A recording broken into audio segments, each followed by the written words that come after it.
അപ്പോൾ ഒരു കാര്യം കൂടെ മതി.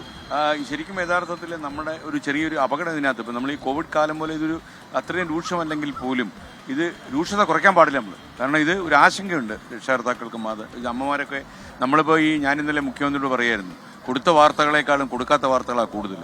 കൊടുക്കാൻ പറ്റത്തില്ല. ഇന്ന് വന്ന വാർത്ത തന്നെ രാവിലെ തന്നെ അമ്മയെ പീഡിപ്പിക്കാൻ ശ്രമിച്ച മകൻ്റെ വാർത്തയാണ്. ആഷ്മി വായിക്കാൻ സമ്മതിച്ചില്ല. അപ്പോൾ ആ വാർത്ത നമ്മൾ വായിക്കുക എന്ന് പറഞ്ഞാൽ നമ്മളെപ്പോലെ അമ്മ എന്ന് പറഞ്ഞാൽ അമ്മയുടെ പൊക്കിൾ കൊടിയിൽ നിന്ന് നമുക്കുണ്ടായ ആ ബന്ധത്തിൻ്റെ താമര നൂലൊക്കെ പൊട്ടിച്ചെറിയുക എന്ന് പറയുന്നത്. അപ്പോൾ യഥാർത്ഥത്തിൽ ഈ ആശങ്കപ്പെടുന്ന അമ്മയോട് നമുക്ക് പറയുന്ന ആശങ്കയല്ല വേണ്ടത്, നമുക്കൊരു അവബോധമാണ് വേണ്ടത്.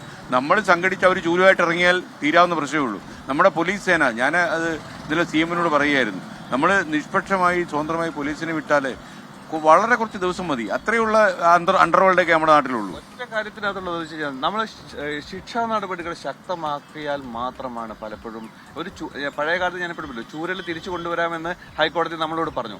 എന്തുകൊണ്ട് ആ ചൂരൽ ഉണ്ടായിരുന്നപ്പോൾ ഭയമുണ്ടായിരുന്നു, ഒരു വേണം ചൂരൽ ഭയം ഉണ്ടായിരുന്നു. ഞാനൊക്കെ സ്കൂളിൽ പഠിക്കുന്ന സമയങ്ങളിൽ ഉണ്ടായിരുന്നത് ചില മാഷ്മാരിൽ ചൂരലുണ്ട്, ആ ചൂരൽ നന്നായിട്ട് അടിക്കുന്ന മാഷാണെന്ന് പറയും. മറ്റേ മാഷ് കുറച്ചേ അടിക്കുള്ളൂ, വലിയ തോതിലില്ല. ചില മാഷന്മാരെ ചൂരൽ മാത്രമേ ഉള്ളൂ, ഒന്നും ചെയ്യില്ല. അപ്പം നമ്മൾ ക്ലാസിഫൈ ചെയ്തിരുന്നു, അടിക്കുന്ന മാഷ്, നമ്മൾ ദേഷ്യപ്പെടുന്ന മാഷ്, ഒന്നും ചെയ്യാത്ത മാഷ്, സ്നേഹത്തോട് പെരുമാറുന്ന മാഷ് എന്ന് നമ്മൾ ക്ലാസിഫൈ ചെയ്തിരുന്നു.